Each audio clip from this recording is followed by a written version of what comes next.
Alrighty, welcome back everyone. We just talked about we just talked about the position battles as we head into the national title. A lot of them that are about as close as you could possibly get. Those DBs are downright elite on both sides of the ball. You could pick either of them, and I'd totally back you. If I'm being totally honest, I lean Ohio State very slightly at both positions, but it is as close as you could possibly get it. But let's jump into some eliminated teams from the CFP. We've talked about the national title winners, and we will talk about them plenty over the next couple of days. But let's get to the teams that have been eliminated from this thing that are looking towards the offseason. And what does that look like? What is the offseason biggest question is where I'm going to start here. And a lot of these are a little bit obvious. A lot of these are maybe a little bit more off the beaten path than you were thinking. But let's start with Oregon, and we'll start with Dante Moore. Is Dante Moore ready? Is a big-time question. Now, if you ask Tez Johnson, he would say yes. He would say he's going to be a Heisman finalist next year, so you wouldn't have to worry about it from that perspective. But there is a big-time question, because the reality is Dillon Gabriel walking out the door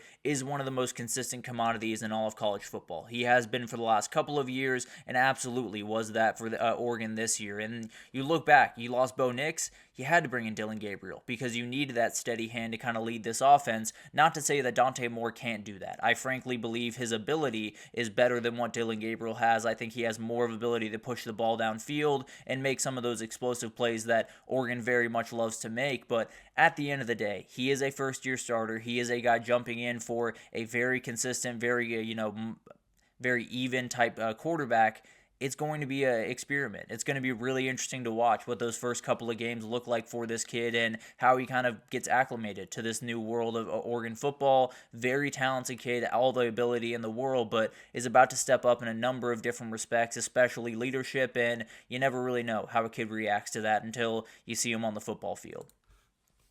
And then for Georgia, just who's the quarterback? Not only is Garner Stockton ready, but just who's the quarterback going to be? Because Georgia just continues to kick around in that transfer portal when you talk about quarterbacks. Deshaun Purdy is a guy you're going to want to watch from Charlotte. Sounds like Georgia is really pushing for him. CJ Obanaya, another guy from Buffalo. It sounds like Georgia is in for him as well. And I don't really know what the plan is here. It's very, very hard to get a beat on. I do think Gunnar Stockton will be the starter in 2025. I think even if you bring in one of those guys, I think Gunnar Stockton's probably going to be the better quarterback. I think he'll have the ability to start. That being said, it doesn't sound like that's an end-all be-all. It does sound like Ryan Puglisi is going to get a fair share of look. It sounds like whoever comes in from the portal is going to get a fair share amount of look at that quarterback position. So it's going to be a battle. It's going to be one of those things that you're going to have to go back and forth on, and it's definitely something that throughout spring we'll be watching very closely. If they bring in Deshaun Purdy, let's say in the next couple of days, and he's a guy that's going into fall camp, very, very talented quarterback, has all the ability in the world, he very much could steal that job from Gunnar Stockton. I will say, I think Gunnar Stockton's going to be the guy, but there's some big-time shoes to fill, and it doesn't sound like that answer is coming anytime soon. So that's a big-time question, and likely one we'll know sometime in the middle of the summer. Maybe we won't know until fall camp, frankly. And then Boise State's the easiest question and the hardest answer. How do you replace Ashton Jeanty? Because I don't think he can. I'll be totally honest with you. I think the clear answer is just no. You cannot replace this kid. Now, it doesn't mean you're not going to be successful in 2025. It just means your offense is taking a step back. You're not getting a 2,500-yard rusher. You're probably not going to be able to replace that even in the aggregate. He's an absolute monster and is absolutely someone that is going to make a difference. And Anthony, you make up a great point. I love what Ryan Montgomery is going to bring to that room. I tend to believe Ryan Puglisi is a guy that I think is going to be very, very successful and then make way for Ryan Montgomery. But at the end of the day, the things you've heard about that kid would not surprise me at all if he came under the scene and totally just took over that place. But Boise State, you're just not going to have that guy. Now, Sire Gaines can assist. The pass game needs to improve, and I expect it will. The defense needs to be a little bit better, but you're not replacing this guy. It's not going to be easy. It's not going to be something that you're really going to be able to do in total. What you can do is at least tread water enough and get better enough in other places to kind of supplement that to a degree, at the very least. Same question, just a different player for Arizona State. Cam Skattebo, how do you replace this guy? I think they're a little bit more equipped to replace him than Boise State was. Now, I don't think either of them are fully going to replace what this guy brought to this team, because what he did was downright historic. He was the first running back with 1,500 yards rushing, 500 yards receiving since 2016. Remarkable player, but you look forward to what they have. Raleek Brown and Kyson Brown are are going to be the guys that you're going to want to watch in that backfield. Was trying to figure out Relik's last name, but I do believe it is Brown. But both those guys do need to step up in the run game.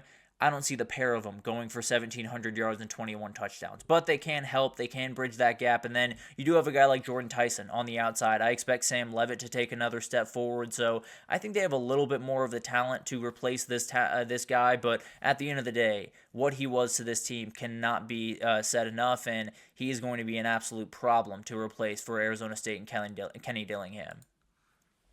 Is Arch Manning the answer? Is the question for Texas, and it's something that will be the question the entire year, and it might go into the year, frankly. But at the end of the day, Arch Manning's ability is out of this world. I don't think I need to tell anyone that. I don't think anyone needs to understand that. You've seen that very, very clearly. This kid's just a little bit different than a lot of the other kids out there. That being said, he did not play this year very much, and he is in a position where you are stepping onto the field being the guy for this team, being the outright leader for this team for the very first time in August, and you're going up to Columbus, Ohio to do it. So there's a lot of pressure on him already. Before you even step on the field, there's going to be a lot of pressure. The second he steps on the field, that's going to quadruple. It's going to be an absolute battle for him pretty much every single week. But for Texas, the problems go deeper than the quarterback position. Quinn Ewers did keep them from being the elite offense that they could have been in some different circumstances, but at the end of the day, Arch Manning is not going to be the Band-Aid that fixes all of the problems.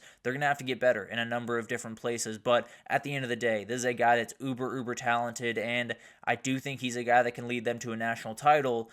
The question is, if he doesn't lead him to a national title, will he be a failure? And that's something I want to talk about a little bit later in the week around quarterback expectations and how they are just downright out of control. But we'll get into that in a little bit in a couple of days. But Arch Manning, a lot on his shoulders, and if he's not the answer, there's going to be a lot of people yelling from the rooftops that he is a bust, and the noise will get louder and louder.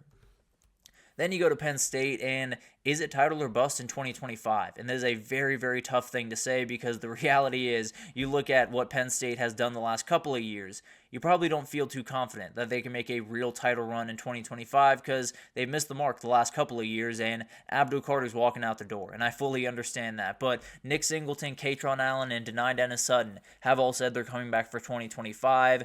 It feels like that kind of Ohio State movement. Now, I did see a good point by one of my buddies, Will Rosenblatt, that said it's more of like a 2023 Michigan moment where you have a team that is going to return two running backs that are absolutely huge. You're going to control the clock. You're going to try to play some great defense. And then you have a quarterback that might not be the most elite player in the world, but can make the throws when you absolutely need him to. Now, the other question of that is, will the wide receiver room be figured out?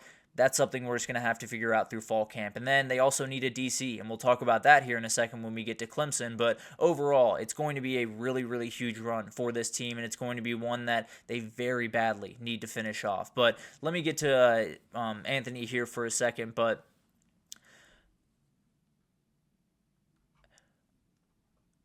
I'm sorry, I'm getting a little bit lost here if I'm being totally honest, Anthony. But yeah, I don't know who the future at quarterback is for Notre Dame. I think Steve Angeli showed them some things, but when I look at that room and see the guy that really stands out to me, it's CJ Carr. He is a guy that I think is a true NFL talent. I think he's a guy that really could elevate that quarterback play, elevate that wide receiver play to a degree where they're a little bit different of an offense, a little bit more dangerous down the field. Now, there are plenty of guys in that room, and there are plenty of guys that might be a little bit more closer to the style that they were running this year, so it'll be interesting to see how that unfolds. But when I look at that quarterback room, I can't find a quarterback that's as talented as CJ Carr going into 2025.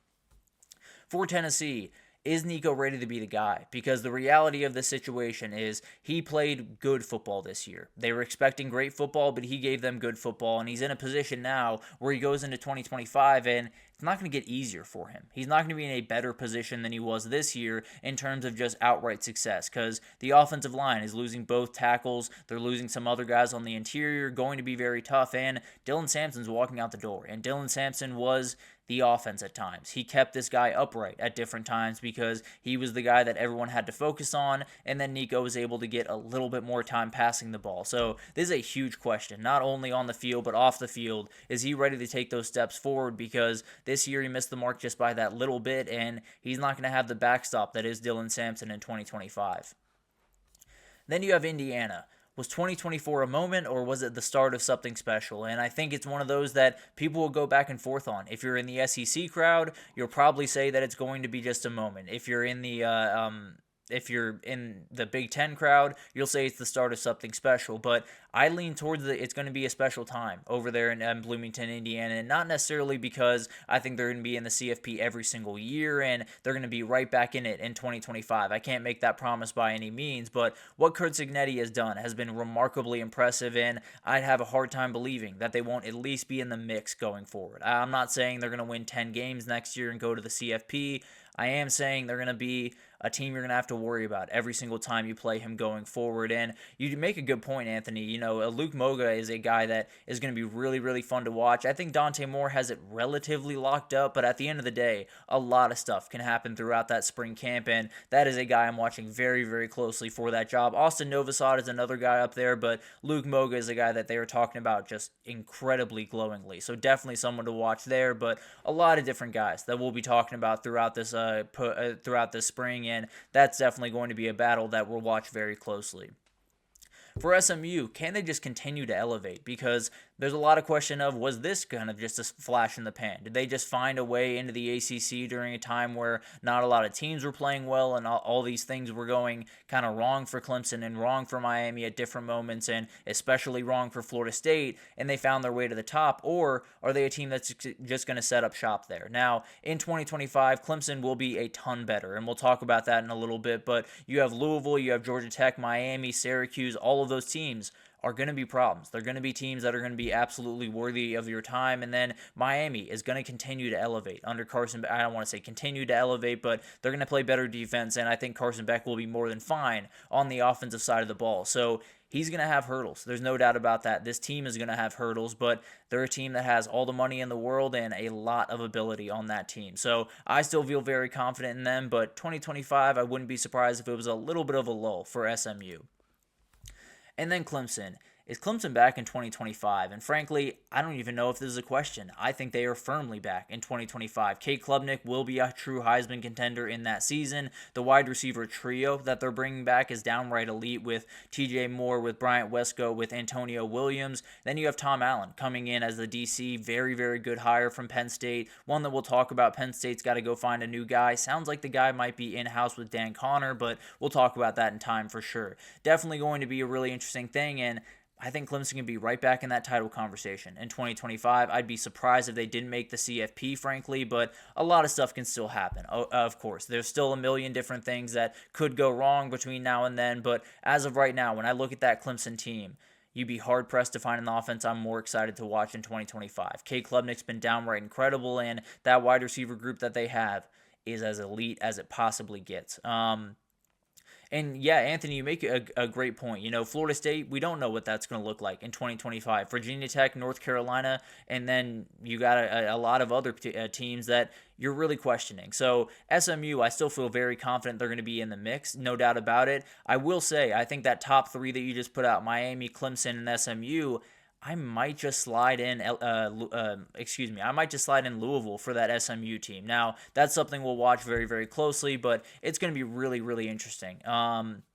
He absolutely will be on the Davey O'Brien and Heisman Trophy list, no doubt about that. Going into this season, he is going to be a guy they're going to watch for everything in between. Let's be honest, coming off the year that Cam Ward had and the ability that Carson Beck does have, he's going to be talked about just about everything you can possibly think of. So he's going to be very, very hyped up going into this year the same way he was last year. Hopefully it works out just a little bit better for him this time around, but remarkable player and one of those pickups that I think could change the entirety of what Miami football is for a very long time, because you had that 1 year, that was all well and good. You get that second year, then the ball can really get rolling, and I think Carson Beck could deliver that. But let's get to our third break here, and when we come back, we got transfer portal news. We'll do a little bit of kind of a winter transfer portal post-mortem, if you will. A lot of different things have already happened. Pretty much everyone has found their landing spot. A couple of stragglers out there, but pretty much everyone's found their landing spot, and I wanted to break down where it all was and kind of just top players from every position right after this, so stick with us.